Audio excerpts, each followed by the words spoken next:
क्या अक्षय कुमार हमें, आपको, अपने प्रोड्यूसर्स को और सबको एक साथ दे रहे हैं धोखा? हम बात करेंगे फिल्म सरफिरा की। सरफिरा को इतनी खराब ओपनिंग मिली है कि उसके बाद यह कहा जाने लगा है कि जानबूझकर इस फिल्म को प्रमोट नहीं किया गया, क्योंकि कहीं ना कहीं अक्षय कुमार खुद जानते थे कि यह फिल्म डूबने वाली है।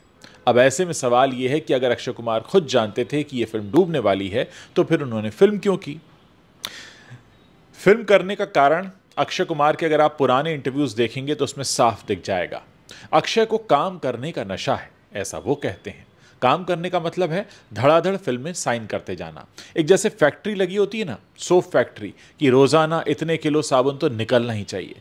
अक्षय कुमार बिल्कुल इसी तरह से फिल्में करते हैं, क्योंकि अगर वो क्वालिटी पर ध्यान दे रहे होते तो 30 साल लंबे करियर के बाद, ध्यान दीजिए, 30 साल से भी ज्यादा लंबा करियर रहा है अक्षय कुमार का, क्या उनको अभी तक यह समझ में नहीं आया है कि उनकी फिल्में लगातार फ्लॉप क्यों हो रही हैं? बात चाहे सम्राट पृथ्वीराज की हो, रक्षाबंधन की हो, राम सेतु की हो, सेल्फी की हो, या हाल ही में आई बड़े मियाँ छोटे मियाँ की हो, जिसके बाद तो वो प्रोड्यूसर साहब भी बदनाम हो गए क्योंकि उन्होंने पैसे नहीं दिए, ऐसा उन पर इल्ज़ाम लगा। और सबसे बड़ी बात यह कि उस फिल्म के क्रू मेंबर्स तक ने सोशल मीडिया पर आकर लिखना शुरू कर दिया। दोस्तों, इस सब के बीच आप इस बात को समझिए कि इसकी जिम्मेदारी, एक मोरल रिस्पॉन्सिबिलिटी किस पर जाती है। फिल्म में जब पैसा लगता है तो किसके नाम पर लगता है? कौन है जो फिल्म में सबसे ज्यादा पैसा कमाता है? जाहिर है फिल्म का हीरो। और फिल्म का हीरो अगर जानबूझकर इस तरह के प्रोजेक्ट साइन कर रहा है सिर्फ इस बात को ध्यान में रखते हुए कि उसको पैसा मिलना चाहिए। और ये पैसे पैसे का जिक्र मैं इसलिए कर रहा हूं क्योंकि 2023 में छपी एक रिपोर्ट के हिसाब से, 2023 में रिपोर्ट छपी थी कि अक्षय कुमार ने पिछले 5 सालों में 625 करोड़, 625 करोड़ रुपीस तो इनकम टैक्स पे किया है। मैं आपको इस रिपोर्ट के हवाले से बता रहा हूं जिससे आपको यह अंदाजा होगा कि फिल्में भले फ्लॉप हो रही हों, लेकिन अक्षय कुमार की कमाई में कोई गिरावट नहीं आई है। तो आखिर क्या यही कारण है कि वो बिना क्वालिटी देखे बस क्वांटिटी देखते हैं, और जैसा मैंने कहा कि एक साबुन की फैक्ट्री की तरह फिल्में करते चले जाते हैं? हम आगे बात करेंगे कि सरफिरा में भी लोग क्या कह रहे हैं। सरफिरा देखकर जो लोग निकले हैं उनके क्या रिएक्शन है वो मैं आपको बताऊंगा, लेकिन मैं आपको बता दूं इस रिपोर्ट के हवाले से, यह रिपोर्ट कहती है कि 2023 तक, यानी पिछले साल ये प्रकाशित हुई थी रिपोर्ट, ये कहती है कि अक्षय कुमार के करियर की जितनी फिल्में आई हैं उनकी अगर कुल कमाई की बात की जाए वो 3000 करोड़ के ऊपर जाती है। और इसीलिए वो कई साल तक हाईएस्ट पेड एक्टर रहे हैं जिन्होंने सबसे ज्यादा इनकम टैक्स दिया है। इसके बावजूद उनके नाम के आगे इतनी सारी फ्लॉप फिल्में क्यों लगती हैं? इसका मतलब यह है कि वो अपना पैसा लेकर कट लेते हैं और फिर प्रोड्यूसर उसका नुकसान झेलता रहता है। और सिर्फ प्रोड्यूसर नहीं, बल्कि फिल्म में काम करने वाले सारे क्रू मेंबर्स को इसका नुकसान होता है। और एक फिल्म को बनाने में 250 से 300 लोग लगते हैं। जी हाँ, एक हीरो जब एक पिक्चर साइन करता है तो ये समझ लीजिए कि वो 300 लोगों की किस्मत पर साइन कर रहा होता है, क्योंकि अगले 6 से 8 महीने, 9 महीने जो फिल्म बनने में लगेंगे, उन 300 लोगों की किस्मत, उनके पे चेक्स वो साइन कर रहा होता है। और इसी बात के लिए वो करोड़ों रुपए लेता है। मैं आपको बता दूं कि अक्षय कुमार ने साल 2020 में 356 करोड़ रुपए, 2019 में 532 करोड़ रुपए, 2018 में 331 करोड़ रुपए, 2017 में 290 करोड़ रुपए, 2016 में 258 करोड़ रुपए और 2015 में 266 करोड़ रुपए की कमाई की है।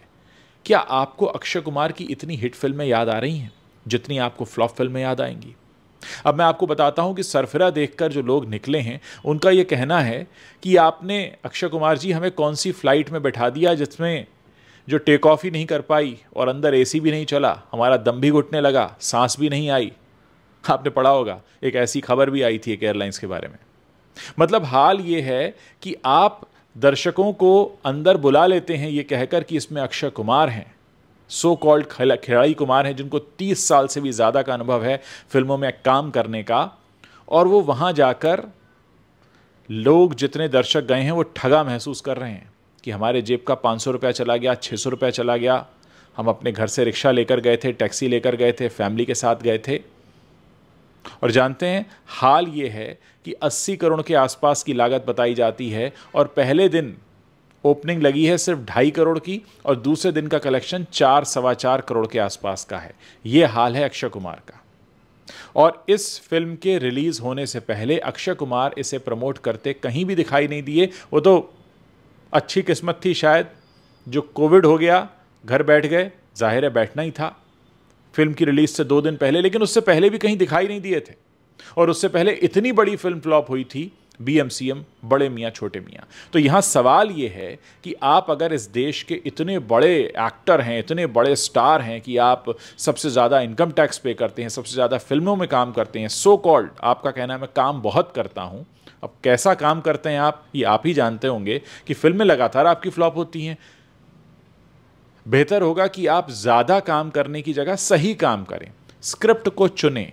जो एक पैशन होता है ना सिनेमा बनाने का, जो किसी ज़माने में बड़े बड़े फिल्म मेकर्स को हुआ करता था, अपनी फिल्म के लिए जान दे देते थे वो लोग, अपनी फिल्म के लिए मर मिटते थे कि मुझे तो ये सब्जेक्ट बनाना है, मुझे तो इस तरह से बनाना है, क्योंकि उन्हें अपने क्राफ्ट से प्यार होता था। लेकिन क्या आपको अक्षय कुमार को देखकर लगता है कि उन्हें अपने क्राफ्ट से प्यार है? शायद उन्हें सिर्फ पैसे से प्यार है। क्योंकि अक्षय कुमार के ऊपर एक बहुत बड़ा इल्ज़ाम यह भी लगता रहा है कि वो हर फिल्म में अक्षय कुमार लगते हैं, वो कैरेक्टर में आ ही नहीं पाते। सम्राट पृथ्वीराज लोगों को इसीलिए अच्छी नहीं लगी क्योंकि उसमें वो सम्राट पृथ्वीराज लग ही नहीं पाए। उसके बाद आप रक्षाबंधन देख लीजिए, राम सेतु देख लीजिए, सेल्फी देख लीजिए, सरफिरा की रिपोर्ट मैं आपको दे रहा हूं, बड़े मियाँ छोटे मियाँ तो दुनिया जानती है क्या हुआ। तो क्या अक्षय कुमार को सिर्फ इस बात से मतलब होता है कि एक कोई भी प्रोड्यूसर मेरे पास आ जाए, मेरी 3-4 महीने की डेट ले ले, उन 3-4 महीने में मैं फिल्म खत्म कर दूं ताकि साल की 4 फिल्में करने का जो मेरा टारगेट है वो पूरा हो जाए? जब सिनेमा के बारे में बात होगी तो अक्षय कुमार को किस तरह के एक्टर के तौर पर याद किया जाएगा? और एक और पेट डायलॉग है उनका, मैं पढ़ता नहीं हूं। जब आप पढ़ेंगे नहीं तो आप अच्छे रोल कैसे करेंगे? एक एक्टर के लिए अच्छा पढ़ा लिखा होना भी ज़रूरी है। पढ़ा लिखा होने का मतलब ये नहीं कि आपके पास डिग्री है, पढ़ा लिखा होने का मतलब है कि आपको कहानियों की जानकारी है। और जब आप सब कुछ तय करते हैं कि आप कौन सी स्क्रिप्ट को आप ग्रीन सिग्नल दे रहे हैं और आप पढ़ते नहीं हैं, और उसके बाद इस तरह लाइन से जितने लोग आपकी फिल्म देखने जा रहे हैं, अब आपके ऊपर से विश्वास उठ गया है। अब आप बताइए, 30 साल एक एक्टर ने फिल्म इंडस्ट्री में काम किया और 30 साल काम करने के बाद, इनफैक्ट अगर हम टेक्निकली बात करें तो 30 साल से ऊपर का समय हो चुका है, क्योंकि मुझे याद है 92 में तो दीदार आई थी करिश्मा के साथ। तो 30-33 साल जिस एक्टर को काम करते हो गया, वो अगर आज इस जगह पर खड़ा है कि लोग ये कह रहे हैं इन्होंने फिल्म तो की है, पता नहीं चलेगी कि नहीं, तो आप सोचिए आपने 30 साल में क्या कमाया। क्योंकि कमाई सिर्फ पैसे का नाम नहीं होता, कमाई होती है वो क्रेडिबिलिटी भी, जो आपके नाम पर होनी चाहिए। पर अफसोस है कि अक्षय कुमार के नाम पर आज क्रेडिबिलिटी नहीं है। अक्षय कुमार आज पैसा लगाया जाए ऐसा स्टार नहीं है। इतने पैसे कमाने के बाद भी हाईएस्ट पेड एक्टर रहे आप कई साल तक, लेकिन आज आपके ऊपर कोई पैसा लगाने को तैयार नहीं है, क्योंकि आपका कोई भरोसा नहीं है आपकी फिल्मों का। अब आप बताइए सुनकर कैसा लग रहा है? दोस्तों, ये वो बात है जो इंडस्ट्री में कोई खुलकर नहीं कहेगा, लेकिन सच्ची बात यह है कि आज अक्षय कुमार की क्रेडिबिलिटी खत्म है।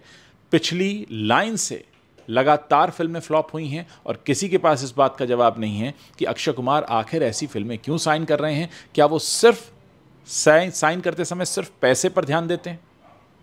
अब मैं ये सवाल आप लोगों के लिए छोड़कर जा रहा हूं कि इतना सब सुनने के बाद, अक्षय की पूरे करियर का मैंने आपको एनालिसिस कर दिया पिछले कुछ सालों का, अब आपके मन में क्या बात आ रही है? आपके मन में जो भी बात आ रही है वो आप मेरे वीडियो के नीचे जो कमेंट सेक्शन है उस पर लिखकर मुझे बता सकते हैं।